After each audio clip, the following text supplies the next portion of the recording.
오늘 우리에게 주시는 하나님의 말씀은 마태복음 10장 1절에서 8절까지의 말씀입니다. 예수께서 그 12제자를 부르사 더러운 귀신을 쫓아내며 모든 병과 모든 약한 것을 고치는 권능을 주시니라.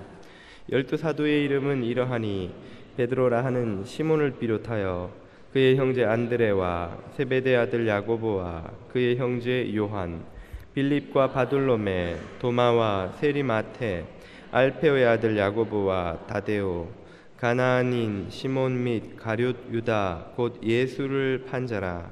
예수께서 이 12를 내보내시며 명하여 이르시되 이방인의 길로도 가지 말고 사마리아인의 고을에도 들어가지 말고 오히려 이스라엘 집에 잃어버린 양에게로 가라.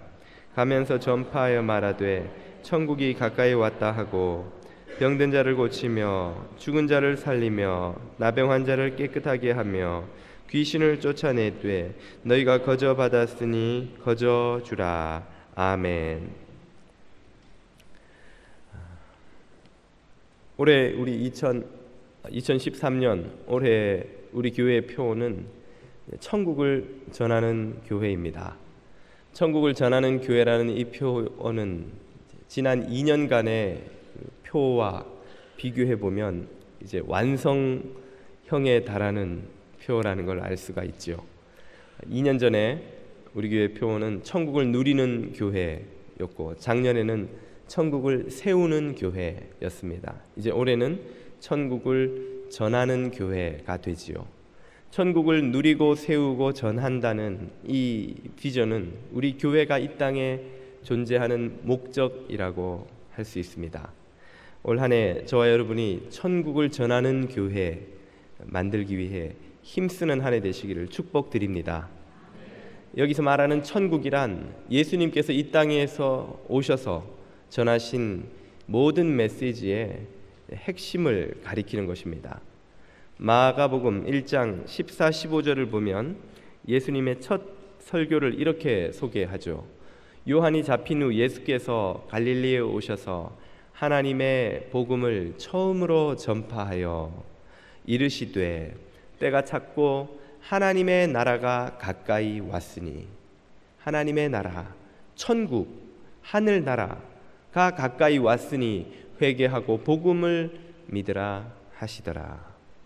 예수님의 첫 설교가 하나님의 나라를 선포하는 것이었고 마지막 설교 역시 하나님의 나라를 선포하는 것이었고 당신의 공생의 내내 전하신 메시지는 오직 이 하나의 메시지에 집중이 되었습니다. 바로 하나님의 나라지요. 천국, 하늘나라. 그래서 예수님의 메시지를 책으로 한 권 묶어서 제목을 붙인다면 하나님의 나라가 될 것입니다. 이 하나님의 나라를 이 땅에 선포하기 위해 예수님이 오신 것입니다. 그렇다면 예수님의 제자들의 사명은 무엇이겠습니까? 본문 7절 8절은 이렇게 말씀하시죠. 예수께서 12제자들에게 명하시기를 가면서 전파하여 말하되 천국이 가까이 왔다 하라. 예수님께서 제자들에게 주신 사명 역시 당신의 사명을 이어받으라는 것이었습니다. 천국이 가까이 왔다는 것을 너희 제자들은 나아가서 선포하라 하는 것이죠. 그 천국이 어떤 곳인지를 8절은 이렇게 설명합니다. 병든 자를 고치며 죽은 자를 살리며 나병 환자를 깨끗하게 하며 귀신을 쫓아내되 너희가 거저 받았으니 거저 주라. 이 8절에 등장하는 여러 사례들은 하나님이 다스리시는 하나님의 나라가 임하면 그곳이 어떤 곳이 될 것인지를 미리 보여주는 예입니다. 하나님의 나라는 죄와 그 결과인 멸망과 죽음으로부터 자유함을 얻는 마귀의 통치로부터 해방되어서 사랑과 공의로 다스리시는 하나님의 통치를 받는 세상이 될 것이다 하는 메시지들을 이 사례를 통해서 미리 보여주시는 것이죠. 물론 하나님의 나라에서는 애초에 저는 것이나 앞을 못 보는 것이나 병든 것이 있지 않을 것입니다. 그 나라에서 살아가는 삶의 방식이 모든 죄와 마귀의 통치로부터 자유롭게 된다는 사실을 이 사례들을 통해 우리에게 알려주시는 것이지요. 그러므로 오늘 모든 그리스도인들과 모든 교회의 존재 이유가 있다면 무엇입니까? 그것은 바로 하나님의 나라가 이 땅에 왔다는 사실을 선포하는 것입니다.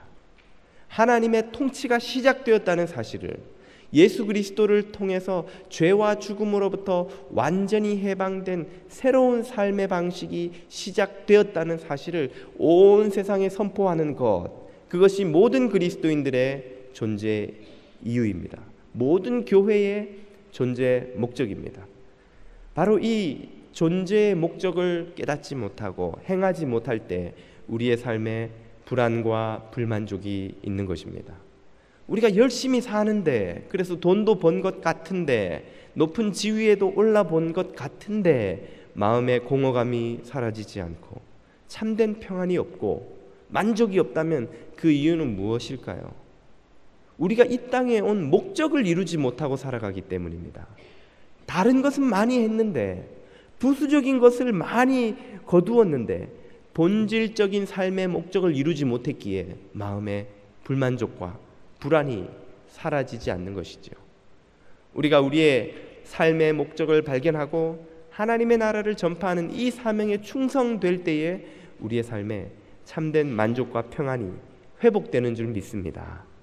그러한 평안과 만족을 회복하시는 올 한 해가 되시기를 축복드립니다. 우리는 그렇다면 어떻게 함으로써 하나님의 나라를 세상에 선포할 수 있습니까? 하나님의 나라가 시작되었다는 사실을 사람들에게 외칠 수 있습니까? 그 첫 번째 방법은 바로 선교에 동참하는 것입니다. 내일 아침에는 19분의 교우들이 겨울 IT 단기 선교팀 사역을 출발하게 됩니다. 그리고 금요일에 돌아오게 되는데요.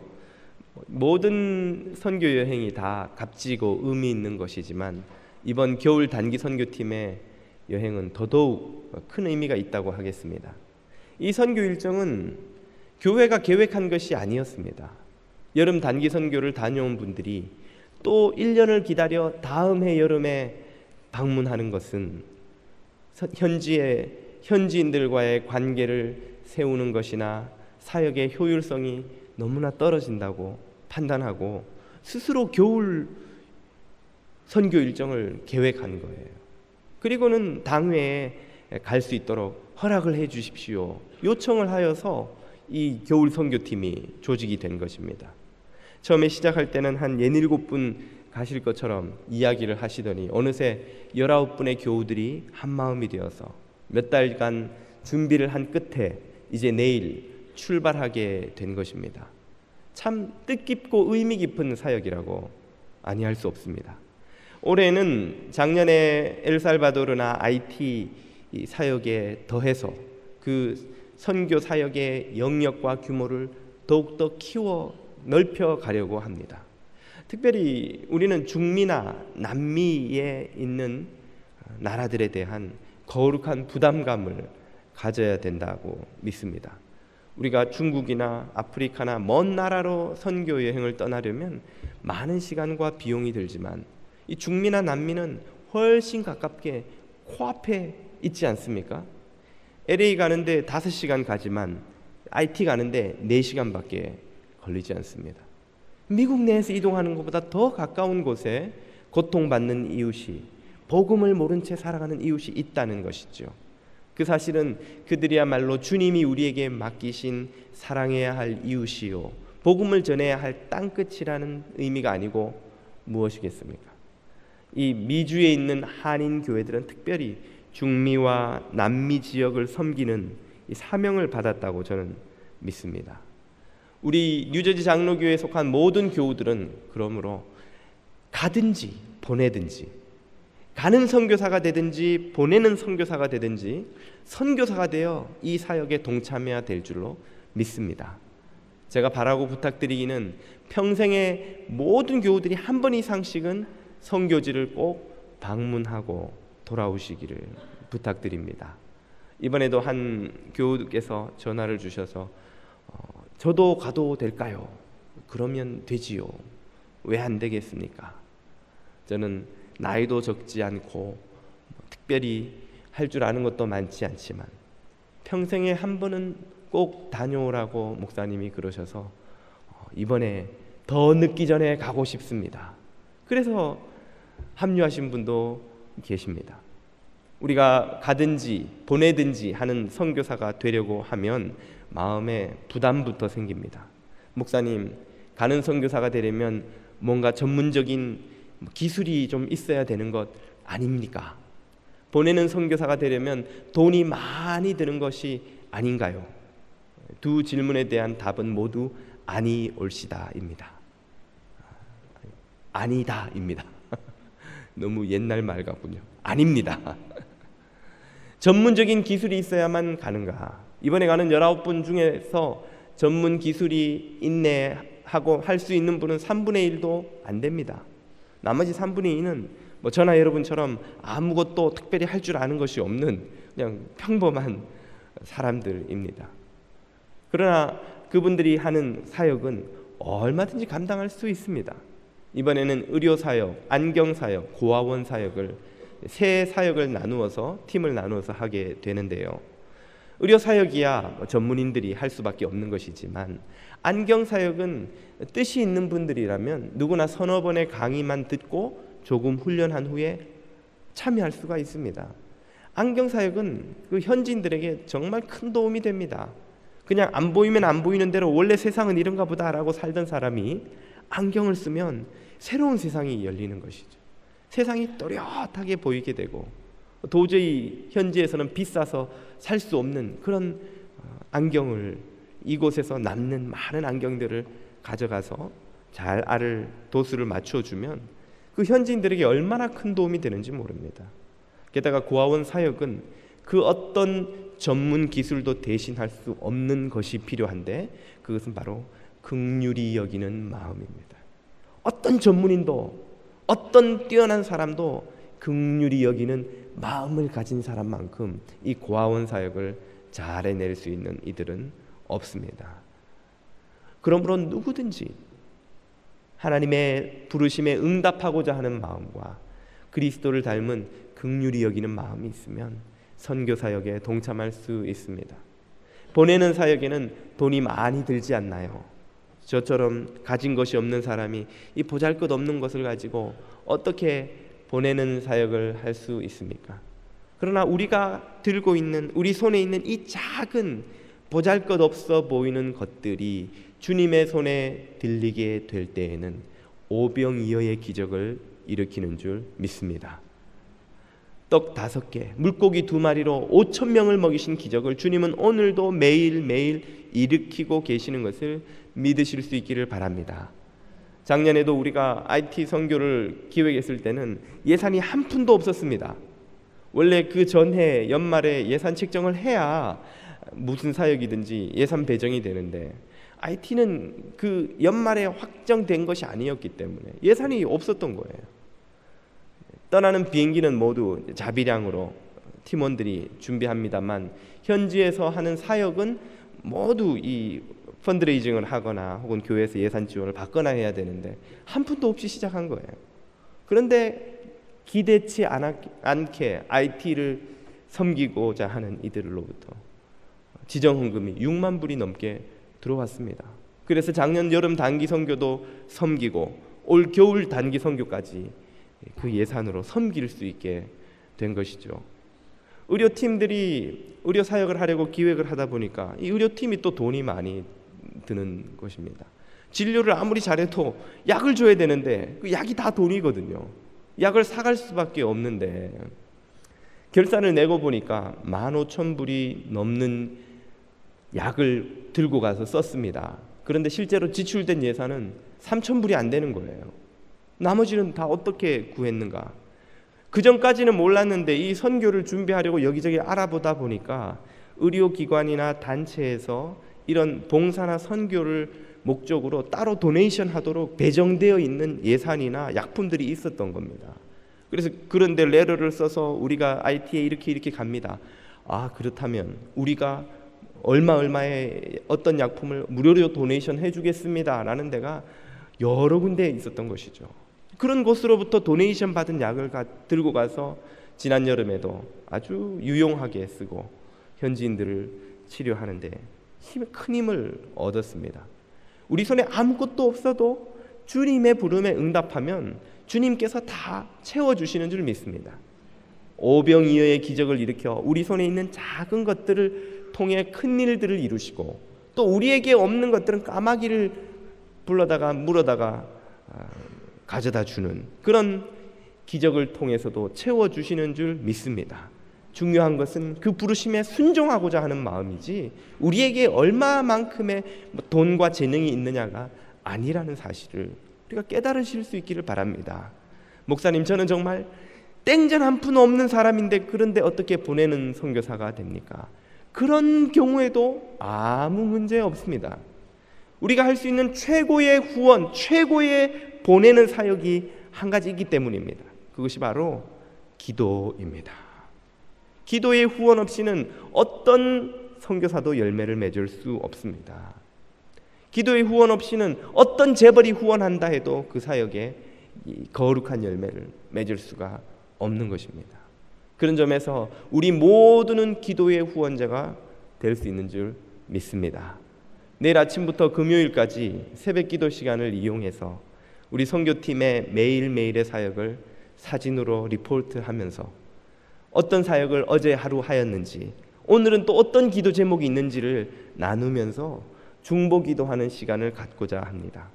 평소에도 새벽 기도를 많이 드리셨겠지만 이 기간에 특별 새벽 기도라 생각하시고, 내가 기도로 선교지를 밟으리라, 내가 기도로 그 선교사와 동행하리라 하는 마음으로 이 선교에 동참해 주시기를 부탁드립니다.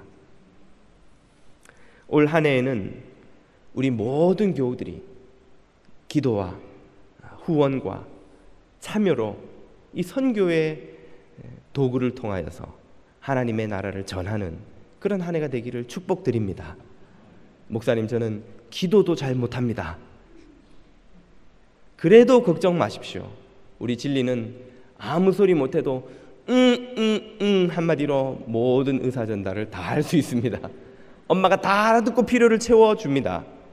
우리가 아무 기도를 못해도 주님 도와주세요, 이 한마디만 계속 드려도 주님은 우리의 필요가 무엇인지 아시고, 우리보다 더 그 땅의 필요가 무엇인지 아시는 주님께서 그 땅을 축복해 주실 줄 믿습니다. 선교를 도와주실 줄 믿습니다. 2013년 우리 모든 뉴저지 장로교회 교우들이 선교하는 한 해 되시기를 축복드립니다. 두 번째로 우리가 하나님의 나라를 전할 수 있는 방법은 전도와 돌봄입니다. 전도, 우리 이웃들에게 복음을 전하는 것도 사실은 큰 선교라는 이 카테고리 안에 다 포함이 됩니다. 이 타민족에게 복음을 전하는 것, 우리 이웃들에게 복음을 전하는 것, 우리 다음 세대에게 복음을 전하는 것이 다 선교이지만 이해를 돕기 위해 편의상 우리는 해외로 나갈 때는 선교라고 부르고, 이웃들에게 하면 전도라고 부르고, 자녀들에게 하면 교육이라고 부르지만 결국은 다 선교지요. 이 중에서 특별히 이 이웃들에게 복음을 전하고 복음을 믿고 온 이들을 돌보는 것, 이것이야말로 중요한 하나님 나라를 전하는 사역이라고 할 수 있습니다. 작년 한 해 새가족부에서 낸 통계를 보니까 우리 교회 등록한 새교우들의 절반이 지인 전도를 통해서 왔다고 체크를 했습니다. 누가 아는 사람이 날 교회 와보라고 추천하고 권유해줘서 오게 되었다는 것이죠. 또 나머지 절반 중에서도 CD나 방송 설교를 듣고 온 분들도 역시 우리 교회가 전도하려고 이런저런 계획을 세워서 오게 된 이들이죠. 교회 성장학에서는 90% 현대의 교회 전도되는 사람의 90%가 지인 전도를 통해서 이루어진다고 그렇게 통계를 내고 있습니다. 가족이든 친구든 친척이든 누군가 아는 사람이, 관계가 되는 신뢰가 있는 사람이 추천할 때 마음이 열리고 그래서 교회에 발을 들여놓게 된다 하는 말이죠. 이 말은 우리가 가정이나 직장이나 일상 속에서 하나님 나라를 전파하는 일을 얼마든지 할 수 있다는 뜻입니다. 선교지를 나가지 않아도 내가 가족들 중에, 친구들 중에, 동료들 중에 복음을 모르는 이들을 교회로 초청할 때 그것이 곧 하나님의 나라를 전하는 일이 된다는 것이지요. 그리고 더 나아가 교회로 온 이들을 돌보는 것 또한 중요한 사역입니다. 올해는 특별히 교회 리더들이 앞장서서 교우들을 돌보는 사역을 하고자 교구 섬김이라는 제도가 시작됩니다. 교구 섬김이는 구역 섬김이들이 구역 식구들을 돌보고 섬기고 신방하듯이 교구 식구들을 돌보고 신방하고 섬기는 사역을 하는 이들입니다. 9개의 교구를 섬기는 9분의 장로님들이 교구 섬김이가 되어서 올해는 목회자들과 함께 신방도 하고 상담도 하고 섬기고자 합니다. 특별히 장로님들이 이 교구 섬김이를 할 때의 유익은 장로님들이 가진 그 평생의 연륜과 경험과 삶의 깊이가 젊은 목사들이 주지 못하는 그런 유익을 줄 수 있다는 것이죠. 아버지 같은 연배에 또 큰형님 같은 연배의 장로님들로부터 신방을 받고 상담을 하고 위로와 격려를 받고 또 새롭게 일어설 힘을 얻을 수 있는 큰 유익이 있다는 것입니다. 그렇다면 과연 이 교우들을 돌보는 이 사역은 교구 섬김이나 구역 섬김이나 혹은 목회자들만이 하는 사역입니까? 그렇지 않지요. 예수 그리스도의 제자로 부름받은 모든 이들이 해야 하는 사역이 바로 이 돌봄 사역입니다. 어떻게 돌봄 사역을, 나는 아무것도 할 줄 아는 게 없는데 말씀 전할 줄도 모르고 상담을 잘하는 은사도 없고 아무것도 모르는데 어떻게 합니까? 무슨 직분을 맡아야 하는 것 아닌가요? 그렇지 않습니다. 돌봄이라는 것이 직분을 가진 사람이 신방이나 상담을 해서 돌보는 것도 있지만 우리 구역에서 어려움에 처한 이의 곁에서 친구가 되어주는 것보다 큰 돌봄이 없습니다. 최고의 돌봄이 친구가 되어주는 것입니다. 우리 구역에 우리가 눈을 열어서 돌아보면 누군가 기도가 필요하고 친구가 필요하고 위로가 필요한 이들이 반드시 있기 마련입니다. 어떤 부자도 위로가 필요 없는 부자는 없습니다. 어떤 지위 높은 사람도 친구가 필요 없는 그런 이들은 없습니다. 어떤 잘난 이들도 격려가 필요 없는 이들은 없습니다. 여러분이 흔히 생각하시기에 저 사람은 저렇게 잘나고 멋있고 부족한 것이 없고 저런 사람이 무슨 위로가 필요하겠는가? 그런 사람도 똑같은 위로에 굶주려 있습니다. 격려에 굶주려 있습니다. 친구가 필요합니다. 이 사역은 우리 모든 이들이 다 할 수 있는 겁니다. 말 잘하지 못해도 상관없습니다. 그냥 구역 모임 할 때 옆에 가서 앉기만 해도 됩니다. 내가 저 사람 곁에 가서 오늘은 꼭 앉아 있어야지. 구역 모임 내 하면서 그냥 한 번씩 고개를 돌려서 이렇게 지그시 쳐다봐 주시기만 해도 됩니다. 남의 아내 옆에 가서 그러면 좀 곤란하고요. 동성끼리 지그시 쳐다만 봐줘도 됩니다. 말 잘하지 못해도 상관없는 거예요. 뭘 내가 많은 걸 주지 못해도 상관없는 거예요. 내가 당신과 친구가 되고 싶습니다. 내가 당신 속사정을 지금은 잘 모르지만 알고 싶습니다. 내가 당신에게 작은 위로라도 줄 수 있으면 좋겠습니다. 그런 마음으로 그냥 쳐다만 봐도 돼요. 이름만 불러줘도 됩니다. 이 집사님, 무슨 형제님, 왜요? 그냥 불러봤습니다. 싱거운 사람도 다 있네요. 왜 남의 이름을 부릅니까? 그냥 한번 불러봤습니다. 그래도 마음이 전해집니다. 그럼 그 사람 집에 가서 하루 종일 그 생각하는 거예요. 그 사람이 왜 내 이름을 불렀을까? 나하고 밥이라도 한 끼 먹고 싶어서 그랬나? 나하고 친해지고 싶어 그랬나? 괜히 기분이 좋아요. 괜히 행복한 거예요. 이런 이야기는 좀 조심스럽긴 합니다만 이번 송구 영신 예배 때 제 아내가 비스가리를 만들고 칭찬을 많이 받았습니다. 예. 누가 제일 이번 송구영신 예배 때 행복했을까요? 집에 와서 계속 그 이야기만 하는 거예요. 오늘 나 칭찬하는 사람이 몇 명인 줄 아세요? 예, 우리 집 사람이 예배를 드리고 있겠죠? 사람들이 봉사할 때 작은 격려가 아주 큰 힘이 됩니다. 구역에서 음식할 때 옆에 가서 아이고 집사님이 우리 구역에 있어서 얼마나 다행인지 몰라요. 그 말 한마디만 해도 그분은 하루 종일 집에 가서 그 생각하는 거예요. 그 집사님이 사람 볼 줄 아는구만 부터 해서 역시 우리 구역엔 내가 있어야 돼. 구역 모임 할 때 아이고 집사님이 앉아 계시니까 참 우리 구역 모임이 따뜻해지고 좋아요. 이 말 한마디만 해줘도 그 집사님은 일주일 내내 그 말 한마디에 행복한 것이에요. 그게 우리 사람은 인정과 격려를 먹고 사는 존재거든요. 사랑을 먹고 사는 존재거든요. 관심을 먹고 사는 존재거든요. 음식을 아무리 많이 먹어도 배부르지 않습니다. 음식은 위장이 꽉 차면 더 이상 못 먹는 거예요. 그러나 격려와 위로와 사랑은 아무리 먹어도 탈이 나지 않습니다.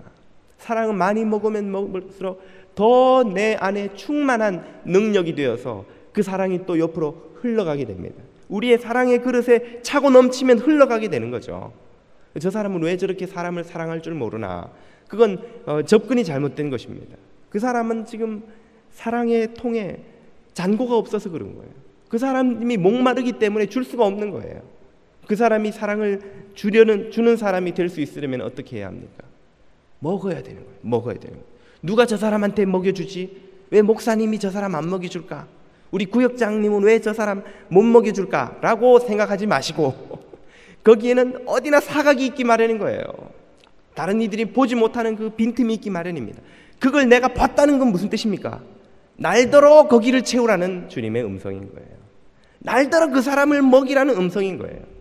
저 사람의 외로움을, 저 사람의 굶주림을, 저 사람의 쓸쓸함을 아무도 못 보는데 지금 나는 보는 거예요. 그건 주님이 날더러 보라고 보여주신 겁니다. 너가 그 사람을 먹여주라는 거예요. 다른 사람 구역장한테 전화 걸 필요 없고 네가 그 사람 곁에 가서 앉아 있으면 돼. 같이 밥 먹을 때 옆에서 먹어주면 돼. 집사님 참 잘생기셨다고 말 한마디만 해주면 돼. 집사님 벌써 뵌지 1년이 됐는데 참 항상 같은 모습으로 함께 계셔주셔서 감사하다고 그냥 인사 한마디만 하면 돼. 주님이 우리에게 그 사명을 주시는 거예요. 아, 저는 바빠서 오늘 못하지만 구역장님이 그 사람 좀 만나주세요. 그거는 주님께서 맡기신 사명을 팽개치는 것입니다. 모든 이들이 돌볼 수 있고 돌보아야 합니다. 그리고 그 돌봄에는 기적이 일어납니다. 지친 사람들이 일어나 위대한 용사로 변화되는 기적이 그 돌봄에서 일어나는 것입니다. 사랑하는 교우 여러분, 2013년이 전도와 돌봄으로 천국을 전하는 그런 한 해가 여러분 모두에게 되시길 축복드립니다. 마지막으로 우리는 어떻게 하나님 나라를 전할 수 있습니까? 바로 이웃 섬김으로 전할 수 있습니다. 지난 한 해 우리 뉴저지 장로교회는 감사하게도 지역사회를 잘 섬기는 교회라는 칭찬을 여러 번 들었습니다. 목사님, 저는 한 번도 못 들었는데요. 제가 대표로 몇 번 들었습니다. 참 감사한 일이 아닐 수 없습니다. 우리 교회가 다른 교회보다 특별히 더 잘 섬겼느냐, 그건 잘 모르겠는데요. 위치가 워낙 좋은 데 있고 하다 보니까 눈에 띄는 일이 많아서 그런 듯 합니다. 그러나 어쨌건 이 현대의 교회가, 특히 한국 교회가 이기적인 교회, 맨날 싸우는 교회라는 오명을 뒤집어 쓰고 있는 이 시대에 그래도 그런 소리 듣지 않고 지역을 열심히 섬기려는 교회라는 칭찬을 들은 것만 해도 저는 얼마나 감사한지 모르겠습니다. 바라기는 2013년에는 더더욱 지역사회를 섬기는 교회가 되기를 소망합니다. 그리고 저와 여러분이 그 사역에 힘을 모으기를 부탁드립니다. 이때 우리가 하나 알아야 될 것이 있는데 틀림없이 그것은 우리들에게 불편함과 희생을 요구할 것이라는 사실입니다. 섬김에는 반드시 불편함이 따릅니다. 반드시 희생이 따라요. 우리 집에 A가 하나 태어나면 어떻게 됩니까? 일단 불편해지지요. 부부끼리 잘 살았는데 애가 하나 태어나니까 밤에 잠도 못 자고 수시로 깨야 되고, 기저귀는 또 얼마나 자주 바꿔줘야 하는지, 먹는 건 또 어찌나 그렇게 먹어대는지, 요즘 분유값은 또 왜 그렇게 비싼지, 프리스쿨 학비는 또 어쩌면 그렇게 비싼지, 프리스쿨이 프리라 그래놓고 가면 돈 달라 그래요. 하지 말까 했는데 역시 아이를 키우는데 뭐가 듭니까? 부모의 희생이 오거든요. 부모의 돈이, 시간이 들어가요. 불편함이 생겨요. 우리가 어떤 섬김이든 하려면 똑같은 일을 겪습니다. 지역사회를 섬기는 일은 불편함을 요구합니다. 우리끼리 예배드리고 그냥 모임할 땐 좋았는데 밖에 있는 사람들한테 장소를 빌려줬더니 와서 그냥 스피커 다 엉망으로 만들어가지고 주일 예배 때 소리도 이상해지고 새벽기도 소리도 이상해지고 여기저기 담배꽁초 막 보이고 교회를 한 번도 안 와본 사람들이 와가지고 교회에 막 난장판을 만들어 놓고 가기도 하고 불편하지요. 우리가 그 불편을 안 겪으려면 어떻게 합니까? 문을 걸어 잠그면 되는 거예요. 불편함을 겪지 않으려면 아무 섬김도 할 수 없는 겁니다. 섬김은 또 우리의 시간을 요구합니다. 우리의 돈을 요구합니다. 좀 쉬고 싶은데 와서 도와달라 그래요. 돈도 없는데 또 바자회 한다고 좀 사달라 그래요. 맛있다고 사라 그래요. 자발적으로 사는 겁니다 라고 하지만 문 앞에 서가지고 아는 집사님들이 뚫어지게 쳐다보고 있는데 어떻게 그냥 지나갑니까? 집에 땅콩이 쌓여있는데 또 땅콩 한 봉지 사가지고 가면서 딴 거 좀 팔지, 떨어진 거 좀 팔지, 또 있는 거 또 팔고. 우리들의 돈과 시간이 나가지만 우리가 그것을 조금도 희생하지 않으려고 한다면 섬김 자체를 포기할 수밖에 없는 거예요. 모든 섬김은 불편함을 요구합니다. 희생을 요구합니다. 우리의 시간과 돈과 에너지를 요구하는 것입니다. 그것을 나눌 각오를 해야만 섬길 수 있는 것입니다. 여러분이 교회 와서 깨달아야 되는 것 중에 하나가, 우리 교회는 너무 편하고 좋아. 이것은 둘 중에 하나입니다. 내가 주님처럼 완전히 성화된 존재이거나, 아니면 우리 교회가 주님 뜻을 쫓아가지 않고 있거나, 교회가 나를 조금 더 불편하게 하지 않는다. 이것은 교회 사역이 바른 길로 가고 있는지 심각하게 고민해 봐야 되는 시점입니다. 교회가 하나님의 뜻을 쫓으려고 애를 쓰면은 우리 성도들이 불편함을 겪게 됩니다. 왜요? 우리는 예수님하고 레벨이 다르니까요. 예수님의 뜻을 계속 쫓아가는데 우리 뜻하고 그 예수님의 뜻이 맞겠습니까? 그 격차만큼이나 불편해지는 거예요. 처음에는 불편함에도 불구하고 순종하고 그 길을 쫓아가다가 나중에는 그 불편함 속에 있는 기쁨과 만족을 발견하고 점점 불편해지지 않아지게 되는 것이 주님을 닮아가는 성도들의 삶에서 일어나게 되지요. 일어나게 되지만 그거는 점차 일어나는 일이고 한 번에 그렇게 되지는 않습니다. 저도 여러분도 누구도 주님처럼 성화된 영화된 존재가 아무도 없기 때문에 틀림없이 교회에서 주님의 뜻을 쫓아가려고 하면, 또 더 열심히 쫓아가려고 하면 할수록 우리에게 부담이 생기고 불편함이 생기고 우리의 희생이 요구되는 그런 상황이 벌어질 것입니다. 그걸 당연하게 여겨야 돼요. 왜 이때까지 편했는데 왜 안 하던 걸 해가지고 불편하게 만드십니까? 왜 마음 불편하게 자꾸 헌금합시다, 도네이션 합시다, 와서 봉사합시다, 왜 자꾸 그런 걸 합니까? 안 하면 편하죠. 그러나 안 하면 주님의 부르심도 외면하게 되는 것입니다. 주님의 부르심에 응답하려고 하면 할수록 여러분, 우리에게는 불편함이 따른다는 것을 알고 각오하고 준비해야 합니다. 그것을 이상하게 여기면 안 됩니다. 처음 교회 오실 때 여러분은 교회 오는 게 막 즐겁고 신나고 그러셨나요? 와이프 때문에, 아는 친척 때문에, 부모님 때문에 마지 못해서 와서 어색하기 짝이 없는 예배를 드리던 것이 여러분에게도 한 번쯤 다 있지 않으셨습니까? 그런데 어느새 예배가 감사하고 기쁘고 감격스럽고 그런 변화를 경험하셨다면 그것은 그 불편한 그 계곡을 여러분이 뛰어넘는 믿음의 결단을 하셨기 때문입니다. 우리가 이웃을 섬기려면, 지역 사회를 섬기려면 손해를 봐야 합니다. 불편을 감수해야 합니다.